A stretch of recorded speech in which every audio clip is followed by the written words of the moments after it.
Bonjour Pierre. Bonjour Philippe.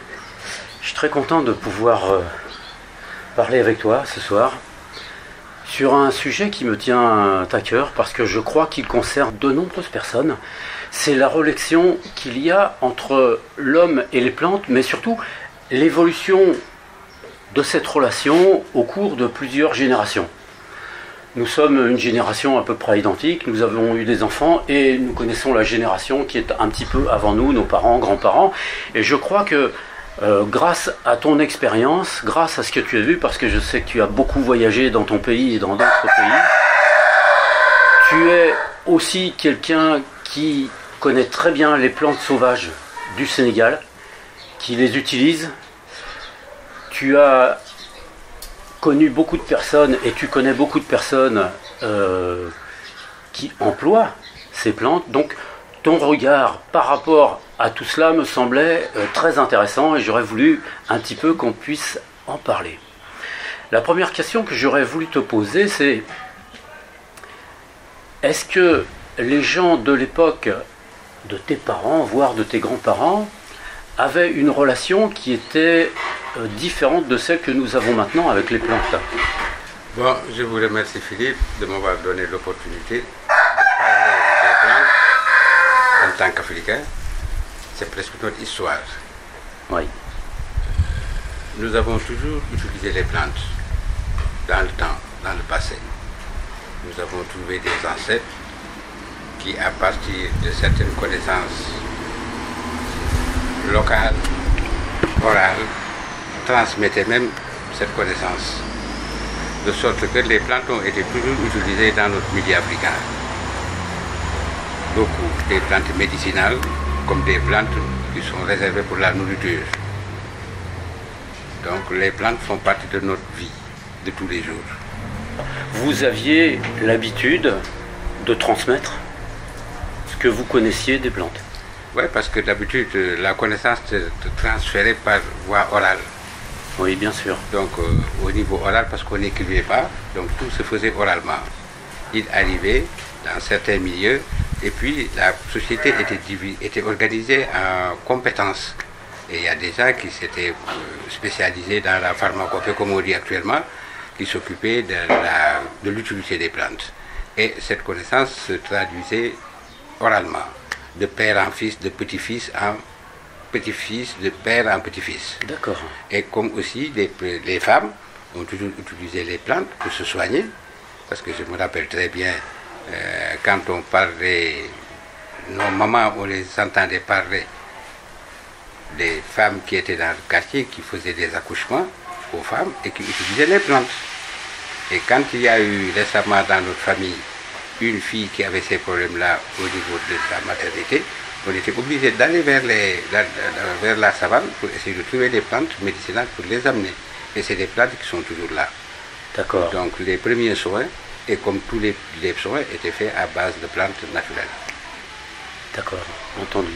Et est-ce que tous les gens grossièrement connaissaient l'emploi des plantes ou alors c'était réservé surtout à une certaine catégorie de personnes qui transmettaient un petit peu, mais vers qui la plupart des autres personnes, par exemple de la région, venaient accéder pour avoir les renseignements nécessaires pour se soigner? Donc les gens étaient organisés. Il y a des gens qui spécialement s'occupaient de ce domaine. D'accord. Mais à force de vivre, tu étais obligé d'avoir la même vision, la même formation que ceux qui étaient maîtres de ces connaissances-là. Et comme dans la végétation naturelle, on n'avait pas à notre accès des médecins actuellement, des pharmacies, donc les gens étaient obligés d'apprendre dans le tas. Oui. Ils apprenaient dans le tas et ça se faisait. Il y avait un transfert aussi de compétences. Il y avait aussi des gens qui demandaient. Comme dans pas mal de familles, les femmes comme les garçons étaient éduqués dans le sens de la communication. Maintenant, avec, comme on dit, l'évolution actuelle, les gens ont perdu beaucoup de ces valeurs-là. Oui. Les gens l'ont perdu. Oui, parce c'est un fait que il n'y a pas eu cette collaboration franche. L'État, par exemple, devrait bien soutenir cette médecine pour permettre de trouver des gens qui qui n'ont pas accès à la pharmacie, parce qu'aujourd'hui, les traitements médicaux sont trop chers.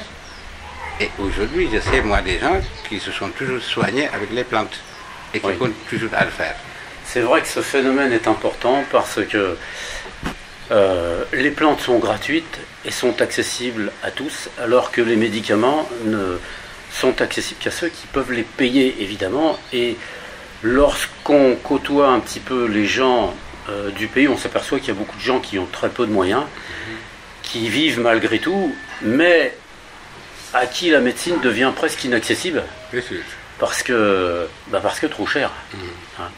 Je voudrais revenir un petit peu à une époque donc, qui correspond peut-être à celle de ta jeunesse, celle de tes parents ou peut-être de tes grands-parents. Est-ce que la configuration de la nature, celle des plantes surtout, était différente de celle qu'on connaît maintenant? Est-ce qu'il y avait plus de plantes ou est-ce qu'il y en avait d'autres ou est-ce que c'était différent maintenant de celles dans lesquelles nous sommes allés par exemple ensemble, dans la savane? Oui, il y a des plantes parce qu'il faut comprendre un peu le problème de l'Afrique. Il y a des plantes, nous-mêmes, on pensait que c'était des plantes originaires d'Afrique, et au fond, ils ne sont pas originaires d'Afrique. Ils viennent d'Inde. Oui, comme le Nîmes, par exemple. Comme le Nîmes. Ils viennent du Brésil. Oui. Donc, c'est ça le problème. Mais la configuration évolue. Il y a aussi le problème de la désertification. Oui. La désertification a fait en sorte qu'il y a beaucoup de plantes qui ont disparu. Parce qu'il y a eu un problème de manque d'eau. Donc, ce phénomène-là fait que, aujourd'hui, cette configuration pose problème. Mais il se peut que, par exemple, quand tu constates bien la nature, tu peux constater l'année dernière certaines herbes qui ont poussé et que l'hivernage prochain, ils ne vont pas ressortir. Oui, oui. Donc, on dit, c'est le temps qui nous enseigne. Oui. Et si on a la chance d'avoir aussi une longue vie, on peut recevoir de l'école de la nature un bon enseignement. Je peux vous dire que rien ne disparaît. Mais c'est aujourd'hui aussi en fonction d'une certaine pluviométrie ou d'une certaine climatisation qui fait que un arbre ou une herbe paraissent cette année et disparaît l'année dernière. Ça ne veut pas dire une disparition totale. Bien sûr. Mais c'est en fonction de son cycle. Donc on ne peut pas dire ça. Donc la configuration, elle est là. Donc aujourd'hui, les gens qui ont vécu peut-être 100 ans ou 90 ans, ils pourront vraiment te parler de toute cette mutation qui fait que cette plante-là, parce qu'eux ils savent les plantes qui vont pousser cette année par rapport aux plantes qui ont poussé l'année dernière. Bien sûr. Donc la figuration, je ne dis pas que ça change, elle est là. Ouais. Moi personnellement, je ne peux pas le dire parce que ce n'est pas mon métier, mais seulement à force de m'intéresser dans ce domaine et à force d'être curieux, de voyager à l'intérieur, j'avais une grand-mère que j'accompagnais, par exemple, aller chercher son shampoing. Il y avait 2 herbes qu'on était en train de chercher. Ah d'accord. Elle utilisait ces herbes-là comme shampoing. D'accord. Khebete et Yorokhlan. Ah d'accord. Voilà. Ce que tu me dis, je trouve ça très intéressant parce que tu as parlé de la notion de temps et de patience. Et nous vivons une époque dans laquelle la patience n'existe presque plus. Les gens veulent tout de suite. Or, il y a des choses qui ne peuvent s'apprendre qu'avec le temps. Parce que l'observation ne peut être remplacée ni par le ouï-dire, ni par la lecture. C'est ça. On a besoin d'une expérimentation tactile, factuelle, visuelle, auditive, olfactive, pour comprendre des choses. Et en cela, effectivement, je pense que les traditions anciennes avaient compris lorsque tu me dis que vous transmettiez ce savoir de l'un à l'autre, de l'autre à l'un. Celui-ci s'y intéresse, hop, on lui en donne un peu plus, etc. Et c'était quelque chose qui permettait à tous d'accéder, au moins dans le domaine du soin et dans le domaine de la nourriture, à un bien-être qui était suffisant, on va dire. Mmh. Est-ce qu'il y avait beaucoup de plantes que vous consommiez au niveau alimentaire? Oui, on consommait beaucoup de plantes. Parce qu'à l'heure actuelle, quand on va au marché, ce sont des plantes surtout qu'on a ramenées d'Europe un petit peu. Je vois les mêmes concombres, je vois les mêmes tomates, je vois les mêmes oignons, mais c'est... Bon, comme on dit dans la préhistoire, les Africains vivaient de chasse et de cueillette. Oui. Donc ce qui est sûr et certain, quand on parle de cueillette, on parle des arbres, de la nature. Mm. Donc effectivement, on vivait des plantes, beaucoup de plantes. parce qu'il n'y avait pas encore l'esprit du maraîchage. Aujourd'hui, le marché est rempli de produits de maraîchers, Oui. mais à l'époque, c'était à partir de la végétation naturelle. Oui, oui. Comme les populations aussi se déplaçaient en fonction des saisons, Oui. ils savaient que de telle période à telle période, dans tel lieu, on peut trouver ça, tel fruit, on peut trouver Oui. telle chose. Jusqu'à ce qu'il y ait aussi des échanges au niveau culturel qui font que aujourd'hui vous pouvez voir une plante qui est importée d'un côté d'un autre pays d'Afrique pour essayer de l'adapter ici, Oui. comme le manioc, comme tant d'autres fruits, Oui, oui, bien sûr. comme des tubercules, Oui, comme oui. des feuilles, parce qu'il y a aujourd'hui aussi certaines sociétés en Afrique qui mangent beaucoup de feuilles. Il y en a d'autres qui mangent des tubercules. Oui. Voilà. Il y en a aussi d'autres qui sont beaucoup plutôt chasse que ils sont herbivores, que herbivores. Donc c'est pas des gens, c'est des chasseurs. Quand Oui, vous oui. arrivez vers le nord, oui, je crois que c'est au nord du Sénégal, vers le Sénégal oriental, Oui. ces populations-là vivent beaucoup plus de chasse que de cueillette ou que Oui, oui. d'agriculture. Mais il y a moins de végétaux par là, c'est pour ça en même temps. Pourtant, il y a des végétaux. Oui. Il y a des végétaux, mais c'est un problème de culture, c'est Oui. un problème de civilisation, c'est un problème d'échange. Oui. La nourriture, la cuisine, elle est culturelle. Oui. Donc, ce qui fait qu'il y a des... Et comme on n'avait pas le choix au niveau de nos consommations alimentaires, ça n'a pas beaucoup évolué. Donc, tu pouvais prendre un tribu qui s'était cantonné que sur une seule façon de manger. Oui, oui. C'était une routine. D'accord. Il mangeait le soir, il mangeait le matin, la même chose. C'est peut-être depuis un bon moment que le monde a évolué pour que les gens puissent être fixés à midi, à 8 heures, à dîner. Donc on s'en foutait pas mal. Les gens ne connaissaient pas l'heure du dîner ou du déjeuner, c'est-à-dire on se réveillait, on mange. Quand ils avaient faim, quoi. Tu manges quand tu as faim. Voilà, oui, oui. D'ailleurs, c'est ce qui semble le plus naturel. Hein. Et c'est le plus naturel. Exactement, parce que ça ne crée aucun stress, Voilà. ni de surpoids, ni de surplus, puisqu'en fait, tu manges juste ce dont tu as besoin. Et les gens vivaient encore mieux. Oui, je comprends Et très bien. ouais, parce que tu mangeais quand tu as faim.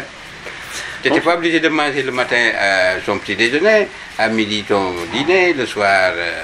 Non. Les gens vivaient dans ce. Oui, tu m'as parlé d'une ethnie d'ailleurs qui voyageait beaucoup en Afrique, qu'on appelle les Peuls, Ouais. qui sont partis du Soudan, je crois, qui ont traversé toute l'Afrique et qui ont apporté avec eux leur culture et leur façon de faire un petit peu, qu'ils ont donné un bien commun, leur langue. Et beaucoup de personnes, grâce à cette langue, ont réussi à avoir des échanges et culturels et certainement commerciaux, je pense, Ouais. hein, qui ont permis, comme tu l'as dit tout à l'heure, à des peuples de dire, bah tiens, si vous voulez manger des racines, il y a cette racine qui serait bien, que vous pouvez peut-être essayer, et nous, ces fruits-là, par contre, nous, on l'aimerait bien, hop, on prend ça, etc. Ouais. Hein, c'est un petit peu ça, quelque part. C'est un petit peu Oui. ça. Bon, les Peuls viennent du Soudan, parce que toute l'Afrique, une bonne partie vient du Soudan. Hein. Oui, Donc, on les appelle les Indiens d'Afrique. d'accord. Et c'est la langue aussi la mieux parlée, la Oui. plus parlée aussi Oui. en Afrique. Oui. De sorte que les Peuls ont beaucoup apporté dans la civilisation africaine. Oui. Comme c'est un peuple qui a beaucoup voyagé, il a apporté avec lui beaucoup de choses. Il a apporté Hein, beaucoup de choses. mais ça, je comprends bien. Ils ont apporté- parce que aussi, ils vivaient aussi de bétail. Oui, Ils vivaient de lait en grande partie. Oui, oui. Et c'est des gens qui étaient tellement accrochés sur le bétail qu'ils ne les presque tuaient pas. Donc quand tu vois dans certaines civilisations peules, il y a certaines pratiques qui sont différentes. D'autres qui préfèrent le lait. Il y a des gens qui préfèrent, je ne sais pas où en Afrique, ils préfèrent même boire le sang du bœuf que de son lait, oui, oui, je comprends, oui, oui. au lieu de prendre la viande, Ça fait un peu comme en Mauritanie quand ils boivent le sang des dromadaires. par exemple. Donc ça leur évite de manger de la nourriture physique, ils Voilà. le prennent directement Voilà. dans les artères de la bête. Voilà. Et Ah, c'est eux, pour les Peuls, le lait, ils l'exploitaient aussi pour le commerce. Oui, Parce qu'ils vendaient du lait, comme c'est des nomades, à l'approche d'une ville, ils vont dans les marchés pour apporter le lait caillé Ouais. et le lait. Le Le sang. lait, c'est universel. oui, bien sûr. Tout le monde l'aime bien, tout le monde veut Ouais. le consommer dans tous ses états. Que ça soit en lait, ou que ça soit en fromage, ou que ça soit Bien sûr. en beurre. Ouais. Parce qu'ils arrivaient à faire du beurre avec le lait et à faire du lait caillé. Donc tout ça, ce sont des connaissances culturelles Oui. que les Africains se faisaient passer pour leur propre Oui, alimentation. qui ont permis ainsi à beaucoup de populations d'arriver à pallier à leurs besoins. C'est ça. Hein, voilà. Est-ce que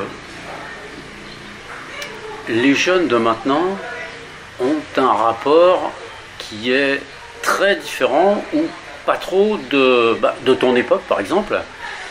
Je ne vais pas dire de l'époque de tes parents et tes grands-parents parce que ça, je m'en doute, mais est-ce que par rapport à toi, comme ma génération, est-ce que entre notre génération et la génération actuelle, est-ce qu'il y a vraiment un grand détachement par rapport à la relation qu'on peut avoir avec les plantes sauvages? Ouais, ça c'est sûr. Oui. Il y a un grand détachement. Comme un vieux écrivain sénégalais, Cheikh Ahmadou Bamba, dit, l'ignorance persiste dans la trahison. C'est ça l'affaire, parce que les gens sont trahis. Oui. Parce que ces connaissances-là sont universelles. On devait le mettre à la disposition de tout le monde. Bien sûr. Mais, je ne sais pas, comme disent les Anglais, un siècle déformé. Donc, avec cette déformation du siècle, parce que nous sommes tous de la même génération, même avec nos enfants. Oui, oui, oui. Mais aujourd'hui, ils veulent nous mettre dans un angle où on est au second plan. Oui, de sorte qu'ils ont tendance à aller avec l'Internet, avec les réseaux sociaux, et penser que ce qu'ils vont y trouver, c'est ça qui est actuel. Oui. Et c'est ça le danger. Et il n'y a pas de retour. C'est-à-dire qu'en plus du facteur peut-être de coupure qu'il y a eu dans la transmission des générations, il y a un facteur extérieur qui est intervenu. C'est ça. À travers et la télévision et ensuite Internet. Et on s'aperçoit quand on est à l'extérieur que vraiment beaucoup de jeunes sont avec leur téléphone et le suivent dès qu'ils ont, je ne vais pas dire dès qu'ils ont rien à faire, mais c'est presque un petit peu ça quand même. C'est ça. Et en quelque sorte, je ne vois pas beaucoup de différence d'ailleurs avec les jeunes qui sont en Europe, qui passent leur journée avec leur téléphone et qui se sentent mal dès qu'ils sont sans leur téléphone. Mais vraiment, il y en a qui en sont malades. Hein. Bien sûr, c'est ce qui fait aussi, il y a un très grand fossé. Oui. Et il y a un problème aussi de communication. Oui. Mais comme on dit, il faut attendre l'enfant à côté du canari. Quel que soit alpha, il viendra boire. Parce que c'est des connaissances que l'humanité a besoin. Quel que soit ton âge, quelle que soit ton origine, tu en auras besoin. Parce qu'ils vont se rendre compte que la majeure partie aujourd'hui des sciences actuelles ne leur profitent pas, ne les soignent pas non plus. Et quand ils sauront que maintenant, à côté, comme on dit dans le Coran, quelle que soit la difficulté de cette affaire, il y a toujours quelque chose de très facile à côté. D'ailleurs, ce qui est naturel, en général, est facile, accessible et gratuit. Voilà.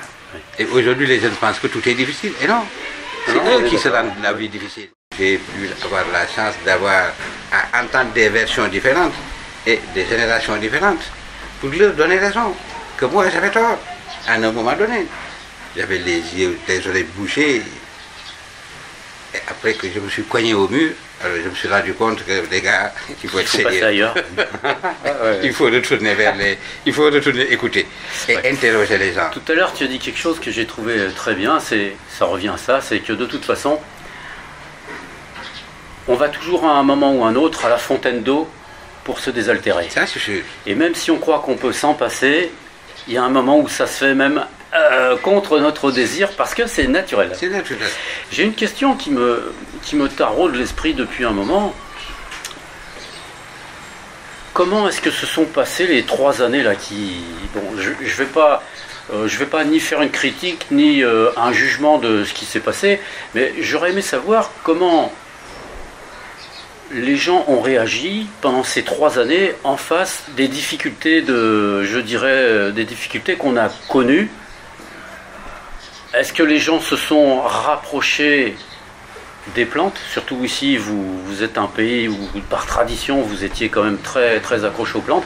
Est-ce que les gens, ça les a rapprochés un petit peu plus des plantes ou alors est-ce qu'ils se sont détachés complètement? Est-ce qu'ici par exemple les injections étaient obligatoires? Est-ce qu'il y a des pays où c'était obligatoire, des pays où ça ne l'était pas? Est-ce qu'ici c'était obligatoire? Oui, c'était obligatoire, les injections, c'était presque obligatoire. Ah d'accord. Parce que quand même, ces trois dernières années, oui, c'était pas du tout prévu. Oui, ben non, personne ne l'avait prévu. Et aujourd'hui, nous avons constaté que les gens sont devenus déséquilibrés, mentalement. Ah oui. Parce que c'était dur. Et à travers les informations qu'on avait à l'intérieur de ce pays et à l'extérieur, c'était affolant. Oui. Et si nous parlons de notre... Parce que nous sommes sortis de la sécheresse, l'état sahélien, qui était très dur. Nous sommes restés des périodes sans hivernage, des animaux tout mourés. 10 ans après, on a connu cette pandémie qui est venue, qu'on pensait passagère, mais aujourd'hui qui s'est bien... Oui, qui a duré qui s'est bien confinée elle-même aussi. Bien sûr. Avec le monde entier. Et nous avons considéré qu'il y a une certaine négligence au niveau du milieu de la santé, au niveau des industries pharmaceutiques. On a bien compris que la pharmacie voulait en faire même une affaire.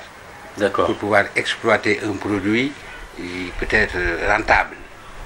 Et nous avons appris aussi d'autres personnes influentes qui sont impliquées dans ce domaine et qui méritaient même, d'après certaines recherches, d'être jugées aux yeux du monde. Parce que c'est quelque chose jusqu'à présent qu'on n'a pas compris. On a vu aussi certains pays avoir des positions qui n'ont pas été claires par rapport à la recherche. Si nous prenons l'exemple de la Chine, l'exemple aussi des États-Unis et l'exemple européen, on s'est rendu compte qu'il y a eu quelque chose qui ne marchait pas.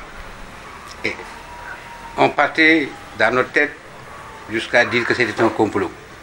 Parce que les Africains avaient un problème. On a tendance à dire que c'est une manière d'éradiquer au moins 4 milliards de personnes pour créer une nouvelle gestion au niveau ordre mondial.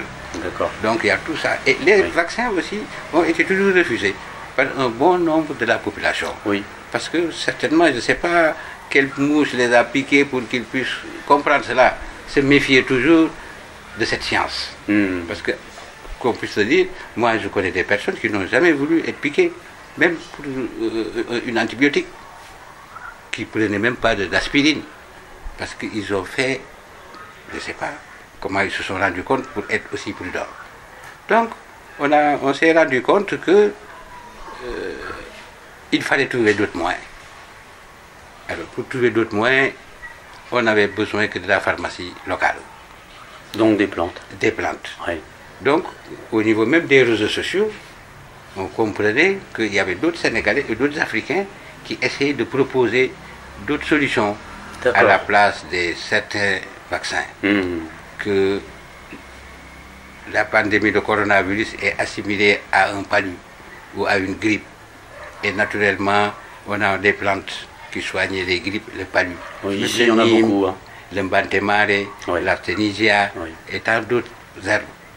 Alors, qui font que l'ail, du miel, du quinquiliba en passe de quinquiliba, toutes ces plantes-là ont refait surface. Donc, les gens ont recours à cette nouvelle connaissance, à cette nouvelle pratique. D'accord. Ils sont revenus un petit peu à cette connaissance qu'ils avaient déjà auparavant. Voilà. Et ils l'ont fait naturellement, en quelque sorte, suite à un problème qui s'est installé, mais qui n'était pas de leur fait. Ça leur a été imposé. Voilà. Donc ils en sont revenus un petit peu... Ils sont revenus, parce qu'après, à la longue, on a senti aussi une certaine faiblesse, je ne sais pas, faiblesse ou... je sais quoi, comment je pourrais m'exprimer là-dessus. C'était un manque de compétences de la médecine. Oui, c'est devenu assez évident pour beaucoup de personnes. Voilà. Et aujourd'hui, on se rend bien compte que maintenant, il faut qu'on essaie de prendre l'affaire en main. Voilà, c'est ça, se prendre en responsabilité et puis ne pas la laisser à quelqu'un d'autre. Voilà, ils ont pensé confiner les gens. Il y a eu une campagne de vaccination. C'était plus ou moins obligatoire, parce que par rapport à certaines informations, il y a des gens qui sont organisés même pour essayer de faire sortir les gens pour qu'ils aillent se vacciner. Parce que dans notre région ici, il y a peut-être le quart de la population qui est vaccinée. D'accord. Les gens avaient complètement refusé. Et il y a certains vaccins même qui ont été retournés à Dakar. D'accord. Mais c'est pas beaucoup quand même le quart, parce qu'en Europe, ça représente presque 75% de manière générale. Peut-être plus parfois dans certains pays. Donc ça prouve que les gens, finalement d'ici, ont pris conscience de quelque chose et ont été plus actifs, plus réactifs que, je dirais entre guillemets, les Européens. Moi, je suis resté pendant presque des mois. Moi, je n'ai jamais voulu me vacciner. Jamais. Mais il a fallu que ma femme Et la famille, c'est comme si j'avais la peste, quoi. Tout le monde me collait dessus pour me dire que je serais responsable si toutefois que mes enfants meurent ou ceci, cela, il faut le faire. Je me suis dit, j'ai pas peur de me vacciner. Mais je sais que c'est pas lié à mon existence. Si je dois mourir, je meurs. Parce qu'il y a des gens qui sont vaccinés qui meurent. J'ai pas peur de me vacciner. Mais seulement je ne crois pas à ce système. C'est ça mon problème. Parce que moi j'ai eu une piqûre ratée. On m'a piqué sur le nerf sciatique qui fait qu'un peu mon pied je le traîne. Donc très jeune, j'ai connu cette ambiance au niveau médical. Je comprends. Si j'ai marché avec mes 2 pieds, c'est à cause de mon père et de ma mère qui m'enterraient, qui me faisaient des massages. C'est grâce à eux. C'est grâce à eux. Donc nous avons connu cela. Donc on a de très mauvaises aventures au niveau de la santé ici, qui ont tué des gens. Vous rendez-vous compte que pour faire des perfusions, on n'était même pas capable de faire des analyses pour voir le taux de sucre, pour savoir quel genre de perfusion on doit faire. Il y a beaucoup de gens qui sont morts comme ça, pour des négligences. Mais le temps du coronavirus, très sérieusement, nous avons appris franchement l'incompétence de la médecine internationale. Et on a compris aussi l'esprit de business des sociétés pharmaceutiques. Je crois que globalement... Et nous avons suivi aussi le monde, qu'on n'était pas seul. Partout dans le monde, il y a eu des manifestations, il y a eu des gens qui se sont levés contre cette affaire. Mais ça nous a donné une opportunité de faire un recul pour aller maintenant s'interroger sur ce qui nous entoure, sur le plan de la médecine traditionnelle, la médecine des plantes, la médecine des herbes. Donc ça aussi, actuellement, si je t'amène à la pharmacopée qui est là, tu vois que ça ne désemplit pas. Les gens, maintenant, peut-être il y aura un problème de dose, mais s'ils demandent à côté, il y a toujours une personne qui peut t'aider. Globalement, ça a rapproché la population, de toute façon, des plantes et des moyens d'être plutôt autonome au niveau de la santé. Et de ne pas mettre sa vie dans les mains de quelqu'un d'autre. C'est ça. D'accord, bah écoute Pierre, je te remercie beaucoup de ces quelques mots que nous avons eus ensemble. C'était vraiment très enrichissant. Je te dis à plus tard. Merci. Et puis je te souhaite une longue vie. Et moi aussi, je vous souhaite une longue vie. Notre rencontre, je pense que c'est le bon Dieu qui l'a occasionné. Je te remercie. Et cette maison aussi, vous serez toujours les bienvenus en invité. Vous allez découvrir le Sénégal, mais soyez aussi prudents. Madame li ñuy wax bàyyi nañu nag Serigne Touba. Deli Diouf. Jërëjëf. T'as tout dit. Voilà.